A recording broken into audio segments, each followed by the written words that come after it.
The City of El Paso has been selected as a finalist for the EDA Recompete Pilot Program. We are one of 22 finalists out of a pool of 565 applicants. We have the opportunity to receive up to $50 million from the federal government to develop workforce development programming. What this means to the community is that more jobs will be available. Up to 5,000 jobs is what we're targeting. We understand that we need to invest in our community, and that's our responsibility, but we also need help with grants and things that will really help us grow and help our companies grow. Without these grants, it's really tough for us to continue to move forward. I talked to a lot of large companies that have reinvested in El Paso, and their main reason is the people and loyalty to the companies. So it's important that we continue to grow businesses and economic development opportunities for our community. My name is Cesar Terrazas. I am the Managing Director for Aconity US. We're the distributor of laser powder bed fusion technology, which is a fancy word to say 3D printing. Our company, our headquarters is in Germany, but we decided to establish the operations here in El Paso because of the relationship with UTEP. Aconity has been established in the United States for 5 years. So the first 3 years, we were basically operating out of medical offices. So there was not industrial space that we could use to again set up our machine and bring customers so they could see in action our process. These machines are exclusively built in Germany at the moment, but we are bringing some of that manufacturing here. Again, it's all related because of the experience with UTEP.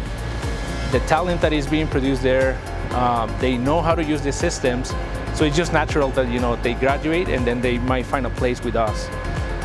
Starting assembling the machines and then eventually maybe becoming a service engineer or part of our company in some sense.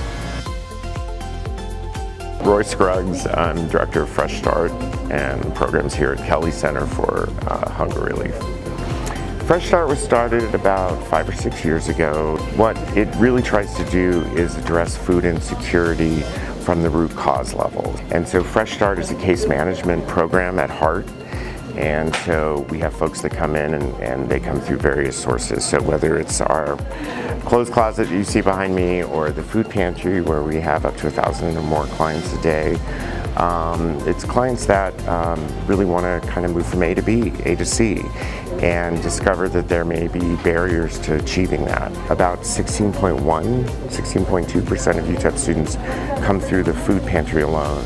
So that translates to 3,700 UTEP students a year that are coming to Kelly for supplemental food boxes. We have a problem with food insecurity. We have a problem with folks achieving economic mobility because of a variety of barriers to their success.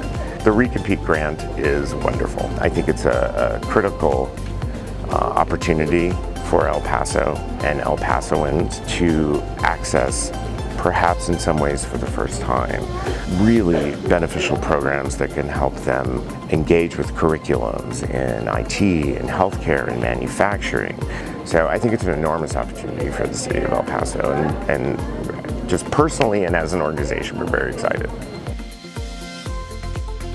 My name is Kathy Chen Arriaga. I am the founder and executive director for FabLab El Paso.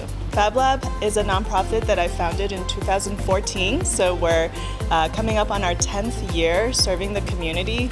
We started out in the beginning as a traditional makerspace, doing a lot of K-12 STEM outreach. We've been very fortunate over the past year to be a lot more involved in digital skilling work and workforce development. We want to create this pre-apprenticeship pathway that would then be able to feed in and connect with industry partners who can make that commitment to hire the students who graduate from these programs and give them an opportunity to earn while they learn. It is part of our mission to give the community access and points of entry into the tech sector and in a way that really feels very inclusive to members who are experiencing or encountering tech for the first time. The purpose of the Recompete initiative is to create a change in our local workforce system. So the $50 million federal investment is supposed to be a catalyst. We, as the lead, the City of El Paso, are supposed to gather community partners, facilities, and other grants put together to change the way workforce development happens in this community in advanced manufacturing, aerospace, and the targeted industries that we're focusing on. But we have to create more than just jobs. We have to create a future for our citizens, for all the businesses, and also create a quality of life and a quality of place.